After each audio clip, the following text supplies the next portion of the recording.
Brasil de Fato. Pode? Apostos. Ok. 3, 2. Tá gravando, né? Aí eu concordo contigo, tá certo. Só isso você concorda comigo? E o resto? Não, eu concordo. Não. Besta-fera do Apocalipse. Com a palavra de ordem. Petrobras desenvolvimentista, por favor. Axé, professor. Eu não tô te censurando quando eu faço assim pra você esperar, não. É a nossa dinâmica aqui de nós dois, bem, viu? Vamos junto.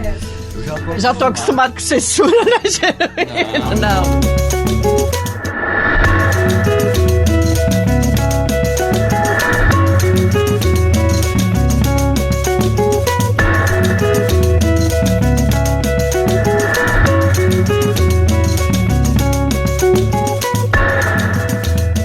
A partir de agora, a gente está no ar com mais um episódio do 3x4, o podcast de política do Brasil de Fato, que toda semana traz um retrato dos principais assuntos da conjuntura nacional e internacional.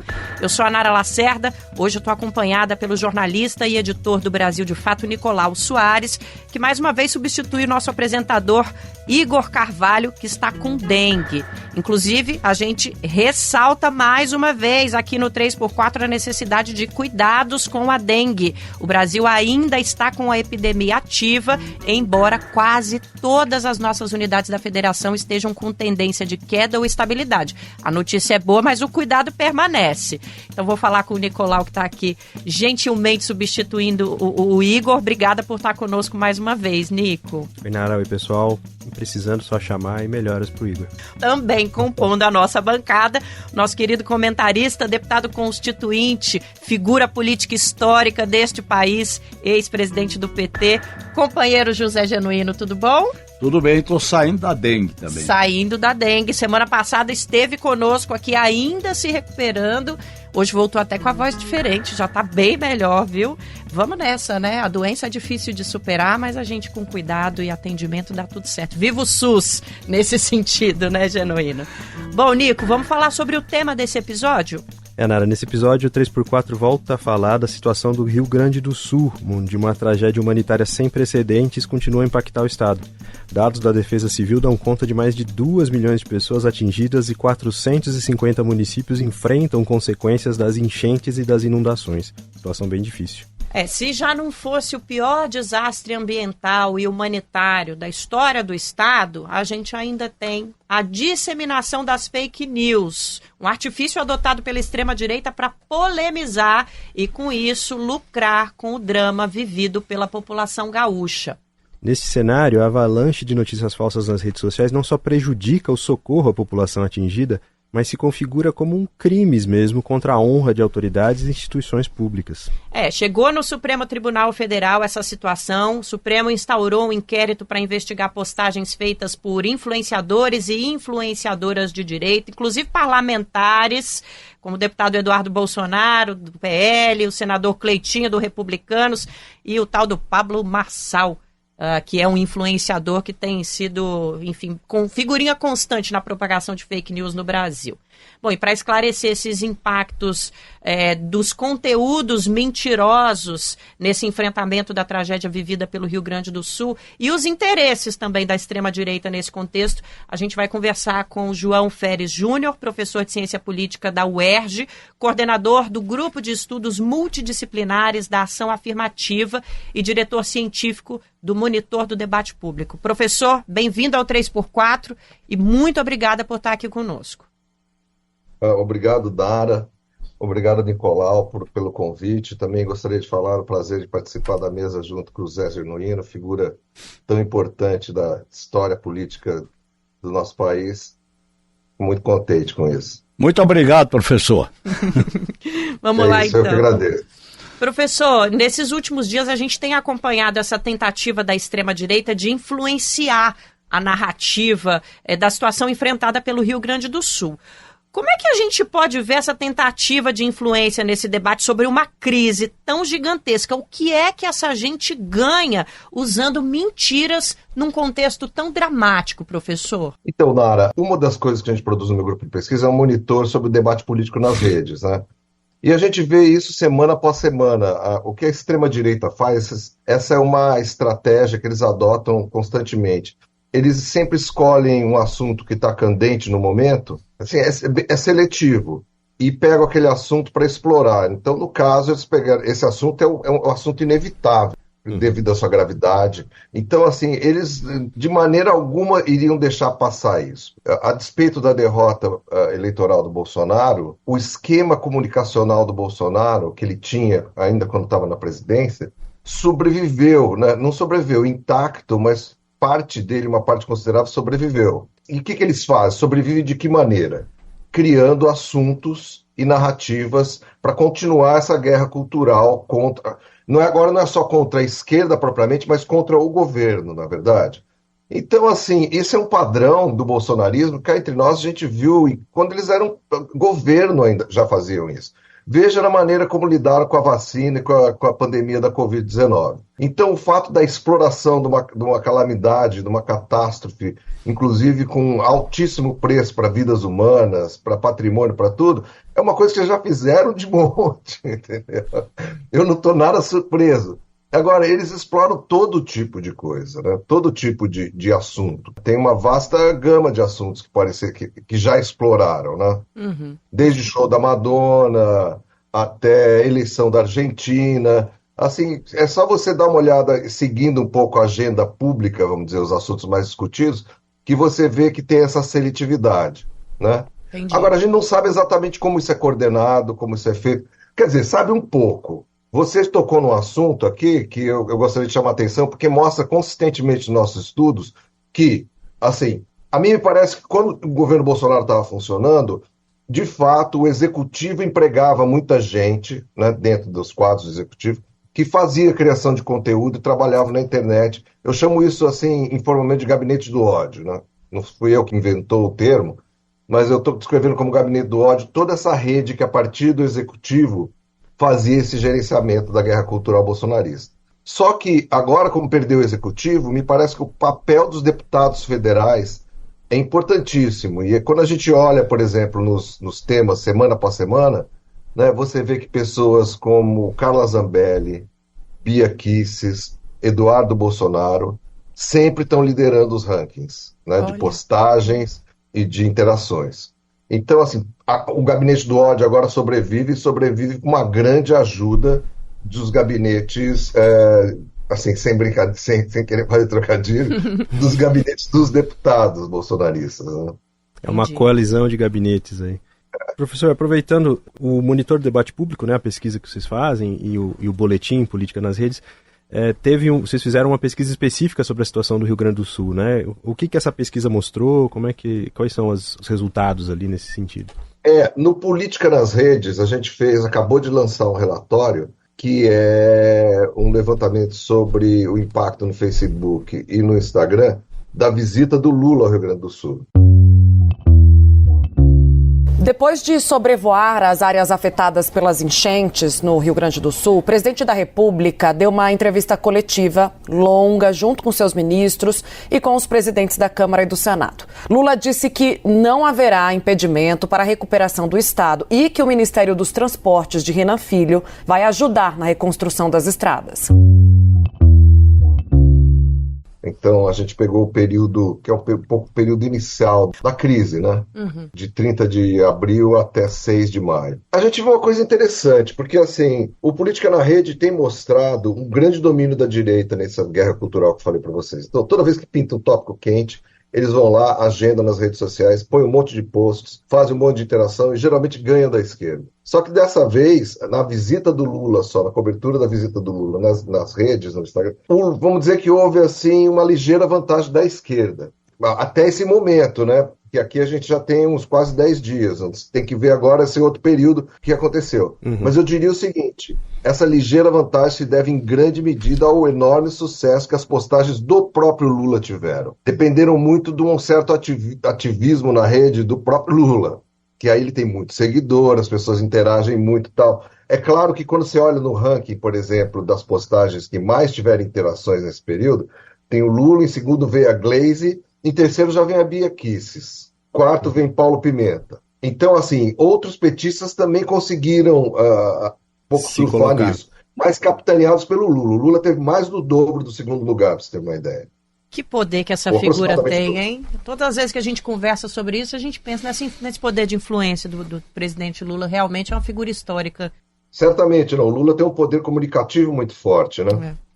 O Genuíno, esse papo de que não tem governo, não tem poder público no Rio Grande do Sul, que a população está fazendo tudo sozinha, é uma mentira sem tamanho, né? Um papo ideológico para tirar o Estado, o governo, a regulação e todo o poder ao mercado. É o individualismo canibalesco.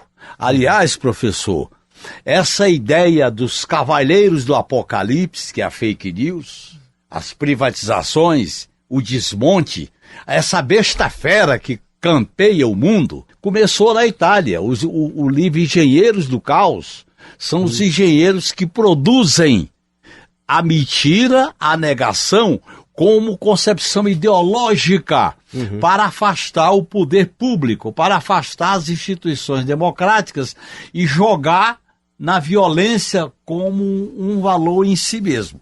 Nesse sentido, o que acontece com o Rio Grande do Sul? Várias informações foram desmontando aquilo que eles pregavam. Por exemplo, as omissões, as comportas, a questão das enchentes, a questão do portal lá Mauá, a questão da limpeza dos rios, a questão de não ter tomado nenhuma medida após setembro de 2023. Portanto, eu acho que a realidade foi impondo uma formulação que o governo agiu com pronta resposta. É importante essa lição. Como o governo respondeu prontamente, porque para enfrentar essa turma do caos, nós temos que ter pronta resposta. Isso é uma guerra. É pronta resposta, imediata, no alvo, e fazer algo militante. Não adianta a gente temer polarização, não adianta a gente ficar temendo defender bom mocismo. Essa turma não é bom mocismo. Bom mocismo é quem defende a democracia. Bom mocismo é quem defende as instituições. Isso é da guerra, é da morte. Porque, olhem bem, diante de uma tragédia, o cara botar na cabeça que tem que mentir para levar as pessoas mais rapidamente à morte, aí não tem parâmetro. É um absurdo. É a barbárie contra a civilização. Totalmente. E diante dos bárbaros, só tem um caminho. É a gente fazer uma guerra democrática, uma guerra de informação e fazer um enfrentamento. Essa ideia de não enfrentar, de não polarizar, no mundo inteiro está sendo derrotado. Portanto, eu acho que a experiência do Rio Grande do Sul está mostrando lições para o governo. Por exemplo, tem que tomar iniciativa. O governo acaba de anunciar um gestor político. Tem que botar um gestor político.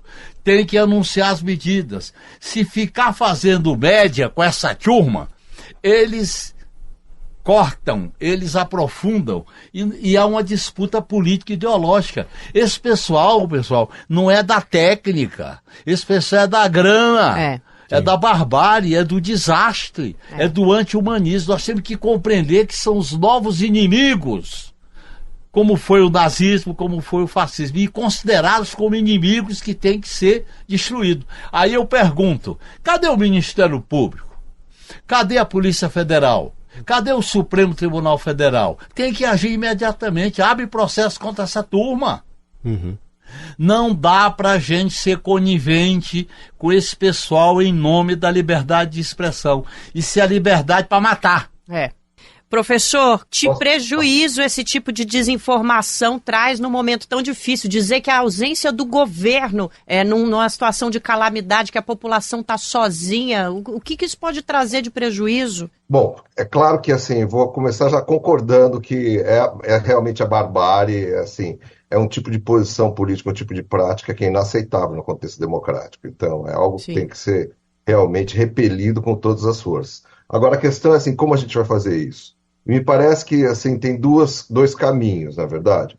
Um caminho é o próprio enfrentamento no que eu chamei de guerra cultural, ou seja, pela comunicação. E outro é o caminho jurídico, né? Eu acho que a fala do Genuíno também tocou esses dois pontos. Eu diria o seguinte, né? No primeiro ponto, a questão da comunicação, O problema é que o governo, PT, as forças da esquerda, elas não têm meio de comunicação, muito fracos de meio de comunicação. A gente perde nas redes sociais, como os nossos relatórios mostram, semana após semana, e a gente apanha muito na mídia tradicional, como também nosso estudo chamado Jornal da Imprensa, que a gente produz toda semana, mostra semana após semana, assim, os jornais tradicionais, Jornal Nacional, né, e os jornais impressos, batendo também no governo, quase em padrões Lava Jato. Não chegou ainda na época da Lava Jato, mas assim, estão se aproximando de lá. Então, essa batalha a gente está perdendo em 2 frontes, que é a batalha da comunicação, eu acho. João, nós estamos perdendo por uma defensiva. Por que o governo não convoca uma cadeia de rádio e televisão para falar ao país?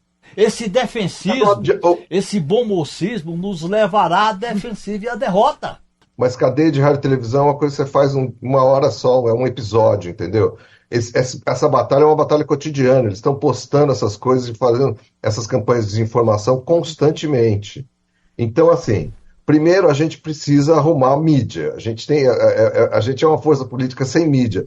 O Lula é um brilhante comunicador, mas assim, a gente não tem por onde se expressar, né? É uma coisa. E a grande imprensa dá um tratamento muito seletivo e muito enviesado. Continua dando. Agora, qual é a outra frente? A frente judicial. Concordo em gênero e número. A frente judicial, esses caras têm que ser processados, punidos. Eu acho que até está andando um pouco isso no Brasil, mas está andando numa velocidade, como tudo anda nessa frente judicial, que é lenta. Né? E talvez lenta demais para coibir esse tipo de comportamento que ocorre com tamanha rapidez nas redes sociais. Esse é um problema. Tá? De novo, só para terminar, eu acho que para a gente fazer um acompanhamento judicial bom, né? Assim, que funcione para combater a fake news, para combater a desinformação, a gente precisa fazer um monitoramento que funcione. Uhum. E até agora o governo federal não montou uma estrutura de monitoramento. Tá? Um pouco complicado, né? Professor, aproveitando o embalo, você tem que a gente está falando aqui são de conteúdos que tratam de episódios pontuais, mas que estão fazendo uma guerra ideológica mais ampla o tempo todo, né? É disputar o Estado mínimo, é disputar questões mais amplas de como a sociedade se organiza. Como é que esses conteúdos são percebidos pela população, né? Como é que eles afetam a percepção da população? Dá para a gente saber disso? Um monitoramento, por exemplo, como você falou, temos dados nesse sentido. Isso pensando tanto nesse caso agora quanto no longo prazo, né? A gente vai mudando percepções sobre o papel do Estado, o que o poder público tem que fazer, esse cada um por si que eles pregam, enfim. Bom, sem fazer propaganda do nosso trabalho, mas já fazendo, pode fazer. A gente produz também um outro relatório, uma outra pesquisa, que antes chamava Monitor da Extrema-Direita e agora chama Monitor do Debate Público, que são grupos focais que a gente conduz no WhatsApp, com pessoas que são recrutadas no Brasil inteiro, e tem 4 perfis diferentes agora. A gente tem um grupo de bolsonaristas convictos, são pessoas que votaram no Bolsonaro no segundo turno e apoiaram o 8 de janeiro. Um grupo de bolsonaristas moderados, são pessoas que votaram no Bolsonaro no segundo turno, mas não rejeitam o 8 de janeiro. Um grupo a gente chama de preferências flutuantes, ou eleitores flutuantes, são pessoas que votaram no primeiro turno em outro candidato que não Bolsonaro ou Lula, e no segundo turno não votaram. Né? Ou votaram branco e nulo. E, por fim, o que a gente chama de Lula descontentes, pessoas que votaram no Lula no segundo turno, mas não estão contentes com o governo. Certo. Né? E essa semana que passou, por coincidência pura, a gente fez uma semana toda, nunca tinha feito isso, concentrado só na Petrobras. Olha que coisa. E, assim, uma das coisas que a gente perguntou é exatamente sobre a privatização da Petrobras. Se eles eram favoráveis ou contrários. E aí o resultado é muito interessante, porque tem tudo a ver com essa pergunta que você me fez, né? Então eu poderia dizer para você o seguinte: os bolsonaristas convictos, eles foram favoráveis à privatização da Petrobras. Veja bem, eles foram favoráveis. Mas na outra pergunta, quando a gente pergunta qual você acha que deveria ser o objetivo da Petrobras, eles falam contribuir para o desenvolvimento do país. Que então, gente esquisita! Mas acham que exatamente. Aí os bolsonaristas moderados, esses caras, eles são super a favor da privatização da Petrobras. E qual o objetivo da Petrobras para esses caras? Maximizar o lucro dos acionistas. Que louco. Veja bem, o mais radical é menos neoliberal do que o moderado, tá entendendo? Verdade. Porque o moderado provavelmente é aquele cara neoliberal, tucano ou coisa do tipo, que votou é antipetista e, portanto, votou no Bolsonaro, né? Mas, assim, E aí, quando você vai para os flutuantes, aqueles que, né, abstencionistas, ou branco e nulo, esses daí são a favor do desenvolvimentismo. Petrobras como objetivo, como desenvolvimento. E olha que coisa maluca, assim. Mas ele se divide, alguns são a favor de privatização, outros não. Mas, assim, são os bolsonaristas radicais que acham que deve privatizar por causa de corrupção. Né? Uhum. Eles são os únicos que falaram mais, super preocupados com corrupção. Por isso que precisa privatizar. Eles são a favor da Petrobras pelo desenvolvimento do Brasil, mas a corrupção é tanta e o antipetismo deles é tão forte que eles acham que tem que privatizar. Os outros, veja bem, os flutuantes, tal, eles são a favor da Petrobras como ferramenta de desenvolvimento também. E são contra a privatização. O companheiro Genuíno quer fazer uma pergunta, professor. Eu queria fazer uma pergunta, professor, mas fazer a partir de uma conclusão diante do que você está colocando.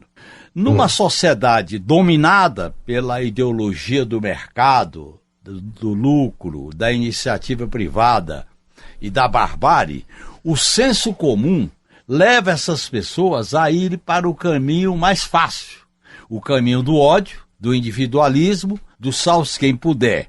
Isso cola facilmente nesse senso comum. É muito difícil a esquerda fazer essa disputa se ela não tem um projeto estratégico de ganhar força, de mexer com corações e mentes, de fazer disputas de objetivos, disputa de causas. Porque, no fundo, o que está em jogo aí não é uma disputa técnica. Eles têm grana, eles têm os robôs, eles têm a barbárie, porque não tem limite nenhum. Ou nós fazemos um enfrentamento a partir de uma visão de futuro para deslegitimá-los, para enfrentá-los e colocar eles no seu devido papel, ou então a gente acaba tendo muita dificuldade de sair do senso comum, que é a reprodução dos valores que estão postos na sociedade, para uma política de bom senso, daquele bom senso que conscientiza, que trabalha, que reflete, que elabora. Como é que você vê isso? Genuíno, eu queria falar duas coisas a respeito da sua fala. Primeiro, assim, os dados mostram que a população brasileira não é neoliberal. Na verdade, a maioria da população brasileira não é a favor de privatização, porque, assim, nossos 4 grupos, eles não cobrem as pessoas que votaram no Lula e ainda apoiam o governo, que é 1/3 do eleitorado. Então, assim, se você juntar tudo, você vai ver que a maioria não é a favor da privatização. E, tradicionalmente, as pesquisas de opinião mostram que a maioria dos brasileiros é, sim, a favor da intervenção do Estado na economia, de políticas de bem-estar social, é a favor do Bolsa Família, é a favor até as cotas raciais. Eu trabalho com questão de raça também, preferências eleitorais. Então, assim, eu sei, é verdade, assim, a grande imprensa e vários outros aparelhos ideológicos do Estado, como diria, né, o marxismo estruturalista, eles realmente fazem essa campanha massificadora de passar o neoliberalismo como uma única visão possível de mundo e de relação entre Estado e sociedade. Mas eles não venceram ainda, eles não venceram totalmente. Eu sei que penetra muito, principalmente nas classes médias, tal, entre executivos. Ô João Félix, uma brincadeira. Eu espero que a manchete do The Economist, que fala que o neoliberalismo está chegando ao fim, esclareça essas cabeças mais ainda. É impressionante, mas o neoliberalismo está chegando ao fim, eu acho que pelo seu fracasso dele de mostrar qualquer tipo de resultado prático que não seja a ruína. Então, todo mundo que é economista responsável e sabe realmente dos processos da história econômica recente dos países que tentaram adotar essa receituária neoliberal, sabe que nenhum deles conseguiu sair do buraco econômico e passou a se desenvolver com esse receituário. Eu acho que, voltando, você falou sobre a questão do embate, né, do embate ideológico e tudo mais. Mas, mais uma vez, o nosso problema não é de argumento. Eu acho que a gente tem vários argumentos legais no nosso campo. O que a gente não tem é meio de fazer o embate. A gente não tem como chegar. Aí eu concordo contigo, tá certo. Eu concordo com toda a tua análise. Agora, eu acho que essa crise, ela leva as pessoas ao desespero, ela leva as pessoas à impotência, ela leva as pessoas à submissão. É o destino da tragédia. Então é nesse sentido que a gente tem que ter uma postura de ganhar corações e mentes para a confiança, para a luta, para a resistência. Eu concordo contigo, João Félix. Bom, voltando então aqui para o nosso Rio Grande do Sul, que hoje está completamente afundado nesse cenário que a gente está analisando aqui das notícias mentirosas. Olha só, segundo a pesquisa Quest, 31% das pessoas entrevistadas disseram ter recebido alguma fake news, alguma mentira, alguma notícia mentirosa relacionada a essa tragédia no sul do país. 69% afirmaram não ter recebido nenhuma informação inverídica. Entre quem recebeu essas mentiras, 35% disseram ter sido impactados em grupos de WhatsApp.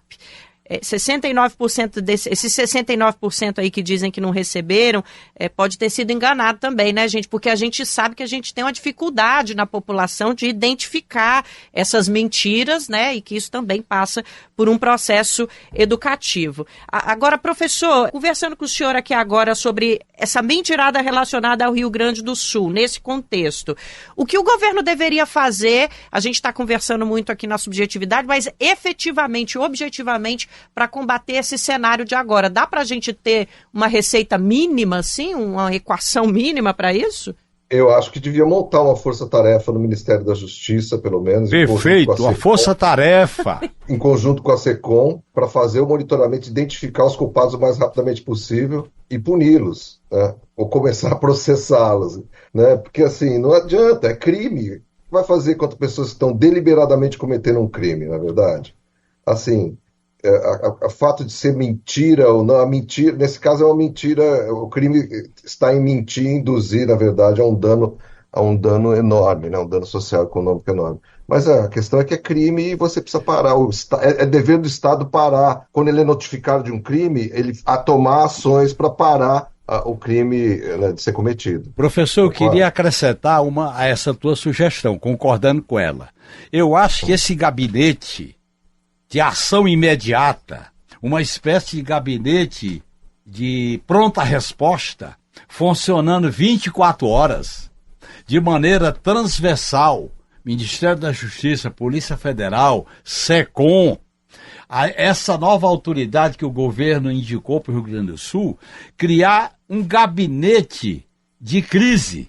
Esse gabinete de crise se dedica prioritariamente a essa questão, porque essa guerra cultural, essa guerra da intolerância, nós temos que vencê-la, porque eles querem cravar no governo Lula o que aconteceu com a pandemia no governo Bolsonaro, utilizando o Rio Grande do Sul como laboratório para essas mentiras. Agora, se não tiver um gabinete que rompa com a burocracia, não pode ser um gabinete burocrático, tem que ser um gabinete transversal por cima, um gabinete de crise com pronta resposta funcionando 24 horas por dia.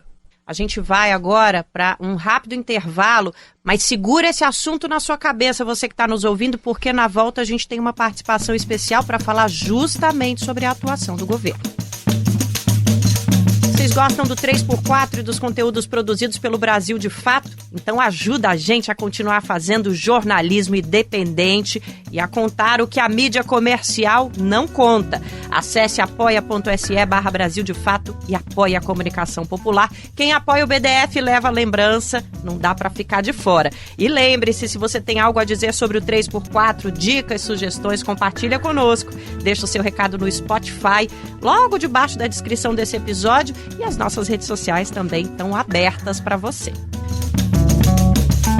A gente volta com o nosso 3x4 com uma participação especial aqui agora, nesse debate sobre as notícias mentirosas no contexto da catástrofe do Rio Grande do Sul. A gente, para fazer um panorama, né, sobre como o governo tem respondido a essa onda de mentiras da extrema-direita, a gente vai conversar com o secretário de Políticas Digitais da Secretaria de Comunicação da Presidência da República do Brasil, o João Brant. Tudo bem, João? Tudo bom, prazer estar com vocês e com os ouvintes aqui. Vamos nessa, então. João, o governo federal estabeleceu atuação permanente lá no Rio Grande do Sul, com a criação de uma autarquia, com status de ministério, para acompanhar a resposta ao desastre e a reconstrução do Estado, né? O ministro Paulo Pimenta, que estava na Secretaria de Comunicação, vai ficar responsável por esse trabalho e agora assume a SECOM o jornalista pernambucano Laércio Portela. Essa transição é muito importante para esse assunto, esse tema das notícias notícias mentirosas, da desinformação, porque a Secretaria lida diretamente com esse tema. O que é que a gente pode falar sobre essa transição, João? As notícias mentirosas, também conhecidas como fake news, ficam no radar dessa nova composição da Secretaria? São assunto prioritário? Ficam, até porque o Laércio já vinha atuando muito próximo ao ministro Pimenta, aqui na SECOM, acompanhando de perto esse esforço de enfrentamento à desinformação, que é um esforço de várias secretarias, simultâneo, e que passa por ações de curto, médio e longo prazo, por ações de educação midiática a enfrentamento judicial. Então, acho que nada muda nessa direção. João, eu queria saber se você aprofundasse um pouco, especialmente essa resposta mais imediata do governo às fake news, no caso do Rio Grande do Sul, porque a gente tem visto uma enxurrada de coisas, muitas pautadas pela extrema-direita, que atacam diretamente o governo e a atuação do Estado ali no contexto. Como é que tem sido essa resposta? Quais são as estratégias que são adotadas?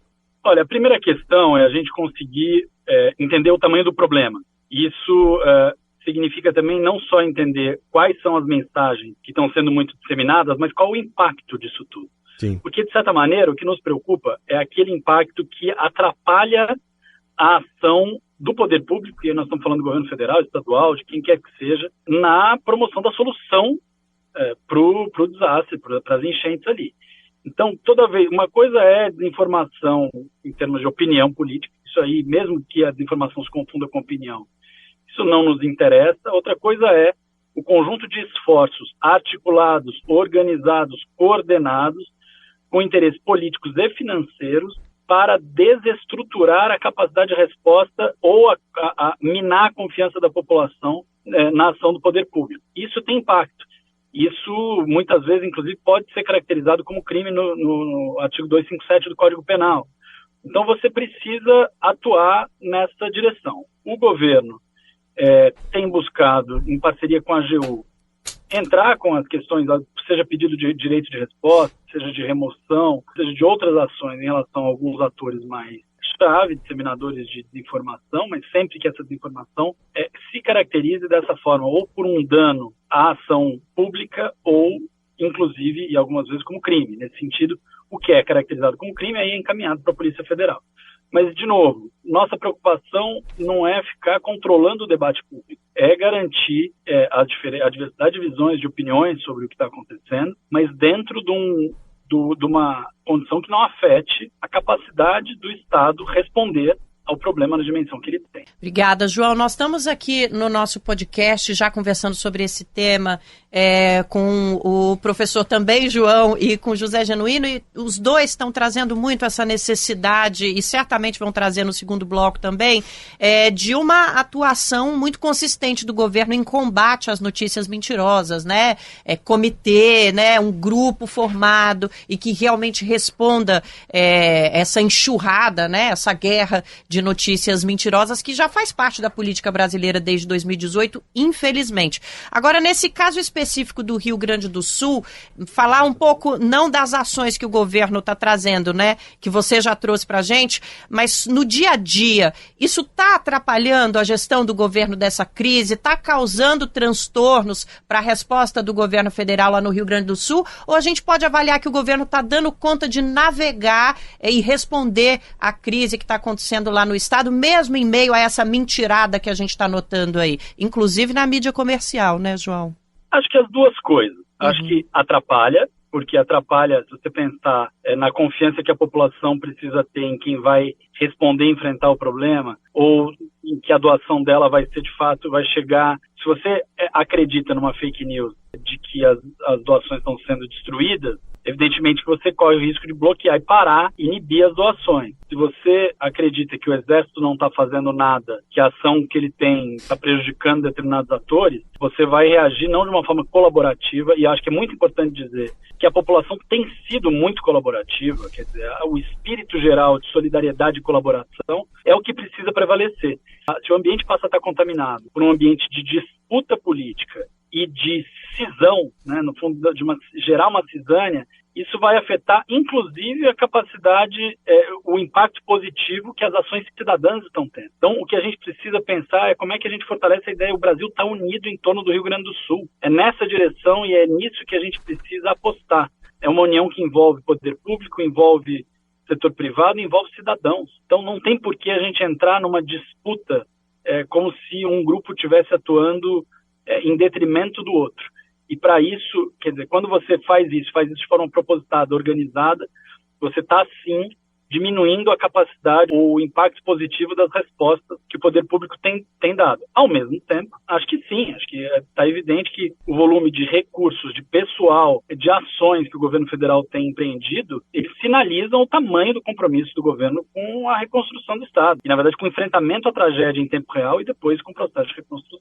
João, dentro desse contexto aí um pouco mais de longo prazo, a gente tem um debate sobre o PL das fake news, que foi pautado, enfim, de várias fontes. O governo teve uma proposta, passou pelo Orlando Silva, e agora está meio que dormindo numa gaveta ali no Congresso, tem todo um processo de certo abafamento.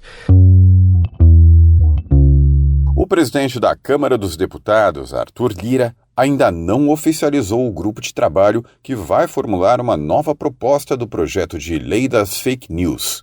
Anunciada pelo próprio parlamentar em 9 de abril, a medida que visa retomar as discussões sobre o PL, travadas na casa há quase um ano, ocorreu depois do embate entre o ministro do STF, Alexandre de Moraes, e o empresário Elon Musk.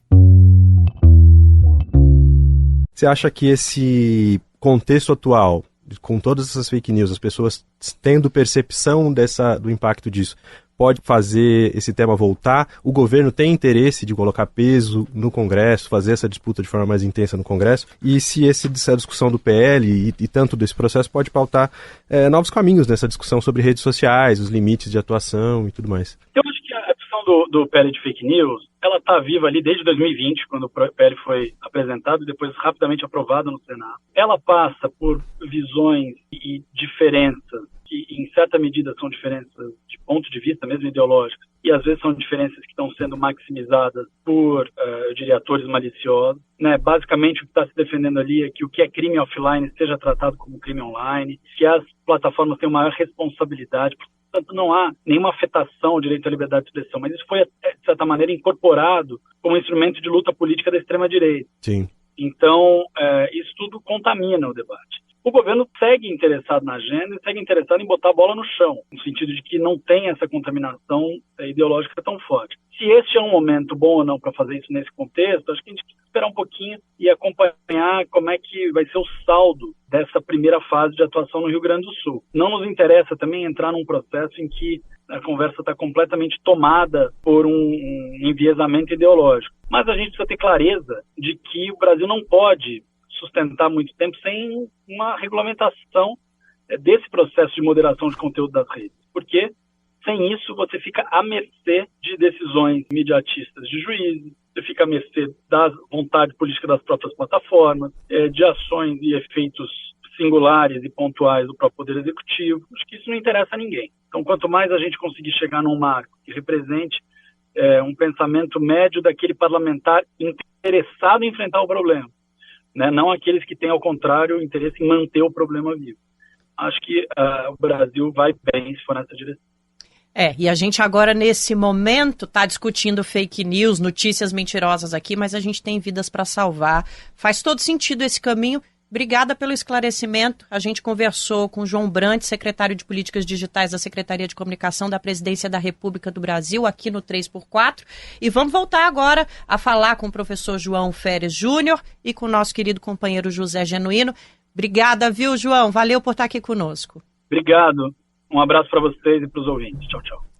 Professor, como você mesmo falou, esse modus operandi aí das fake news não é novidade. A gente já viu isso na pandemia, a gente já viu isso em diversos contextos, eleição, diversos episódios. E tem um elemento que se repete nisso também, que é o papel da imprensa, especialmente a imprensa tradicional, que acaba tendo mais alcance do que os nossos esforços aqui na mídia alternativa, que muitas vezes legitima ou, enfim, como é que você vê o papel deles? Eu vi, enfim, notícias da Folha repercutindo coisas que depois se mostraram fake news ou diminuindo o impacto disso, não tratando isso com o peso que me parece necessário.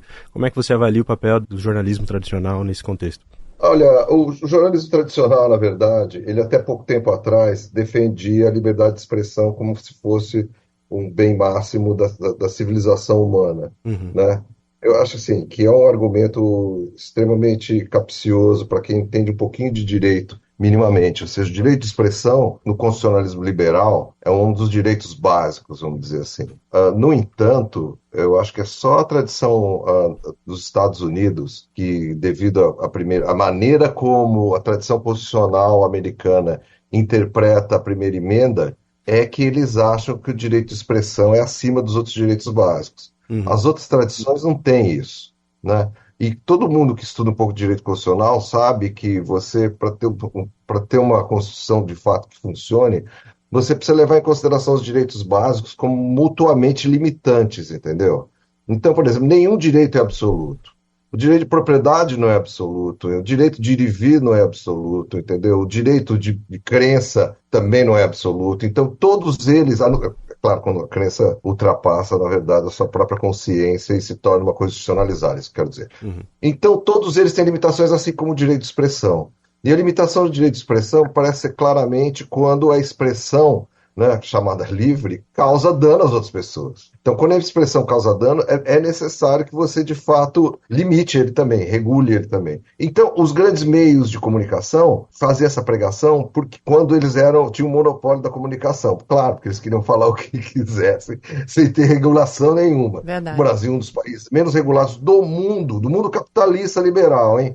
Em termos de comunicação, né, de imprensa, quase regulação nenhuma, quase limite nenhum a market share, né, a porcentagem do mercado que tem cada empresa, a quantidade de meios, propriedade transversal, propriedade vertical, horizontal de meios, limite nenhum. Só que com a entrada das redes sociais e a concorrência que as redes sociais fazem com os grandes meios de comunicação, eles passaram por uma posição um pouco mais relativa. Agora, alguns deles se manifestam críticos aos abusos da liberdade de expressão, né, que a extrema-direita pratica. Mas é aquela crítica que você sabe que ela, assim, até a segunda página, né? Até o momento que os interesses deles corporativos coincidam com os interesses das big techs. Aí eles voltam. Então, eles têm uma posição meio ambígua, que antes era uma posição totalmente fechada contra qualquer regulação, agora eles são meio ambíguos, às vezes falam que sim, às vezes falam que não. Queria aproveitar, professor, que você está trazendo essa temática, porque a gente tem, apesar da pouquíssima regulação, a gente tem um projeto, né, o PL das fake news, tentando tramitar no Congresso Nacional. Não dá nem para dizer que está tramitando, está tentando furar as gavetas, né, Genuíno? Sobre o PL das fake news, Genuíno, a regulamentação das redes sociais que estão paralisadas lá no Congresso, você acha que essas notícias mentirosas podem ser paradas por um mecanismo desse aprovado lá no Congresso? Desde que o projeto não faça uma aliança com a mídia monopolista tradicional. Começa por aí. Segundo, eu acho, e eu estava lá na Constituinte, o capítulo da comunicação social, houve um impasse. Sim. Essa disputa não vem de agora, essa disputa vem lá da democratização do país, quando o ministro das Comunicações era Antônio Carlos Magalhães.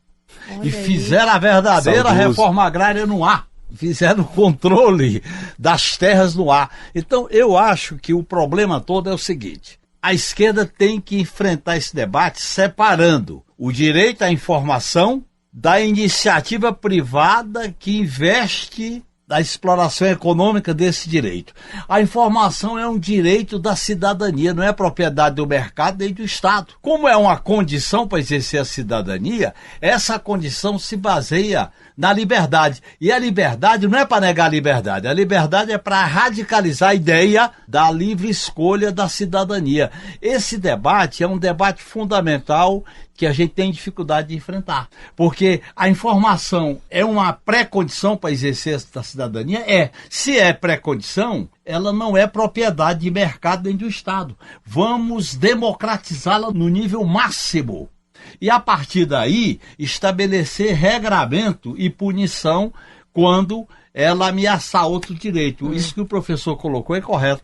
Os direitos se complementam dentro de uma visão de contraditória. Você não tem direito absoluto. Sim. Porque o direito absoluto é a negação do direito. Então eu acho que é muito importante esse debate ser formulado no Congresso Nacional. Eu acho que ele vai avançar um pouco, mas resta uma pergunta: como é que vão ficar os meios de comunicação abertos, monopolista, que querem lucrar, inclusive com essa regulação, inclusive com direito autoral, direito de propriedade, etc. Nico. Professor, como é que você vê esse debate do PL e você acha que esse debate pode pautar novos caminhos para a comunicação no Brasil, tanto nas redes sociais e como traz o Genuíno em outros campos também, mas focando agora nas redes sociais, talvez que sejam o principal foco desse PL das fake news que está em tramitação. E da direita para espalhar mentira, Sim, né? É Verdade. o mais fácil. Eu acho o PL fundamental, assim, é uma coisa urgente a gente discutir a regulação disso, tem que fazer. Agora, a gente tem um problemaço, na verdade, tem um Congresso muito conservador, com muitos bolsonaristas, com muita gente que ganha, ou seja, muita gente que vê vantagem nesse estado de coisas, dessa bagunça, né, comunicativa que a gente faz a nossa democracia sofrer tanto. Então, assim, é uma situação bem complicada, então, politicamente, né? Eu acho que o Executivo tem que tomar medidas. O PL, é claro, né? Você tem que negociar a tramitação do PL e tal, tentar aprovar tudo mais, mas existem medidas do Executivo como essa que eu falei, Ministério da Justiça, SECOM, e também outros ministérios, Ministério da Saúde, ministérios que são muito afetados por fake news. Ministério das Comunicações, para tirar aquela figura de lá, né? É que por isso eu ia falar isso, Juliano. O Ministério das Comunicações está meio para outro lado, né? Assim, a gente precisava trocar de comando para fazer alguma coisa. Mas, de fato, assim, a gente precisa fazer as duas coisas, entendeu? Fazer medidas executivas, porque elas são mais rápidas, né? Quando você realmente tem determinação para fazer. E sem abrir mão da questão da regulação. Ô professor, eu queria acrescentar um elemento. Eu estou me referindo ao governo. Você tem o Lula como grande comunicador, mas você tem uma estrutura política dentro do Congresso e na sociedade. Qual é a nossa limitação? Nós não estamos potencializando com lideranças regionais, com lideranças nacionais, com atuação no Senado e na Câmara, o que eu insisto em falar de um grupo de pronta resposta. Isto é uma guerra.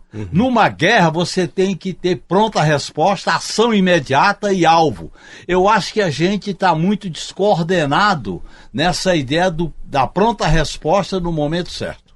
Sem sombra de dúvida, eu concordo contigo, Genuíno, mas a gente precisa perguntar assim, eu não acredito em espontaneísmo, veja bem, eu não quero entrar numa discussão aqui sobre partido, movimento e tal, mas assim, eu não acredito em espontaneísmo. Eu acho que nós estamos precisando de um pouco de vanguarda, né, professor? Exato.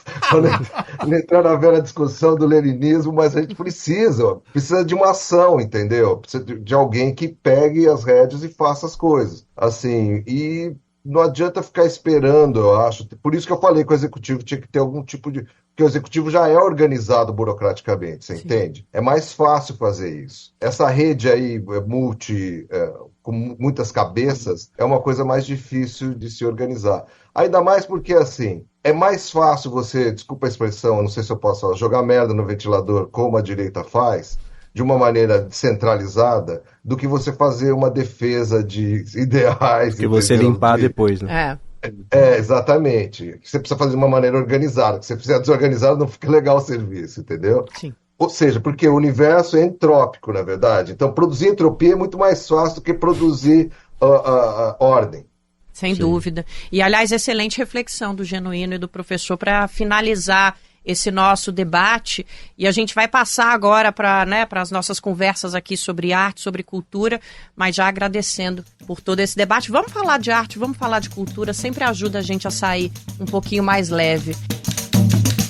Professor, a gente tem esse costume incrível, porque a gente acaba recebendo recomendações sensacionais, de sempre perguntar aos nossos convidados se eles têm alguma recomendação, alguma dica cultural e de arte para quem está nos ouvindo e para a gente também. O senhor trouxe o que para a gente hoje? Eu trouxe para vocês uma recomendação de música. Sou músico também nas horas vagas, já até vivi disso quando era moleque, mais novo. Olha só. E assim... Tem uma banda, tem um grupo de jazz fusion da década de 70, 80, que eu acho que assim, é a melhor música que eu já ouvi na minha vida e que pouca gente conhece. Chama Weather Report, não sei se vocês já ouviram falar. Tive a sensação, mas não. Na verdade, já teve, inclusive na formação dele, uma formação que mudou ao longo do tempo, teve brasileiros já que participaram, como o Ayrton Moreira, Flora Purim. Interessante. O Dom Juan também participou, que é um percussionista brasileiro que morreu recentemente. É uma banda de música instrumental que, assim, os componentes deles todos tocaram com... A maioria deles tocaram com o Miles Davis no começo da carreira. Que currículo. Né? E tem um disco deles chamado Night Passage, Passagem Noturna. A primeira música, Night Passage, põe no seu Spotify e ouça pra vocês verem. Agora, você precisa gostar de música instrumental, tá? Mas não é aquele jazz tradicional, não, de foxtrot, não. É fusion mesmo, com baixo elétrico, sintetizadores, mas é muito, muito, muito legal. Bacana, interessante. Acho que a nossa DJ vai colocar no finalzinho aí do programa para quem está nos ouvindo ter uma palhinha, mas vai lá nas plataformas de streaming e confira.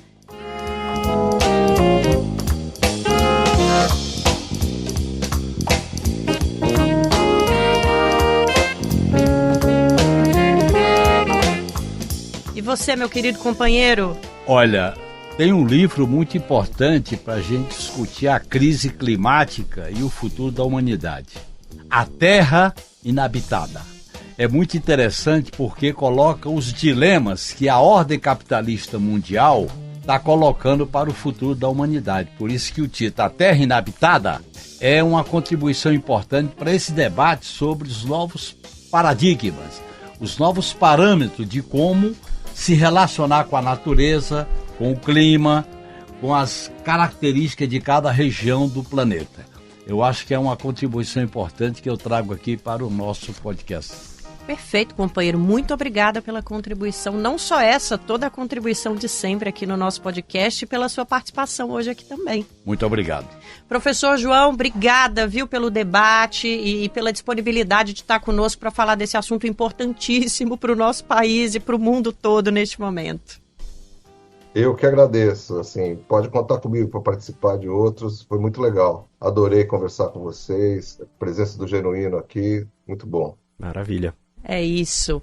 Então a gente chegou ao fim desse episódio do 3x4 aqui do Brasil de Fato. Para ajudar o Rio Grande do Sul, você pode levar doações às agências dos Correios e também pode fazer doações para o Pix do SOS Rio Grande do Sul. Não é o Pix do governador, não. Não, senhor. Esse é genuíno, esse chega na população. Eu vou ler, Nico, aqui. O número é grande, mas acho que é o CNPJ 92 958 800 1000 ao contrário, -38. Esses recursos são revertidos para o apoio humanitário às vítimas das enchentes e para a reconstrução do nosso Rio Grande do Sul. E para continuar acompanhando a nossa cobertura sobre os principais fatos de política do país e do mundo, vai lá no brasildefato.com.br.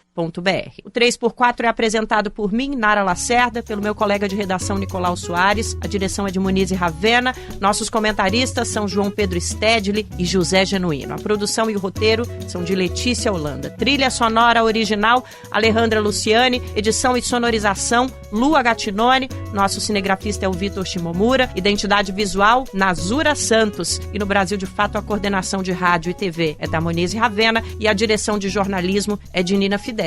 Até semana que vem e por mais uma semana seguida, Força Rio Grande do Sul. Força, energia e solidariedade ao povo do Rio Grande do Sul.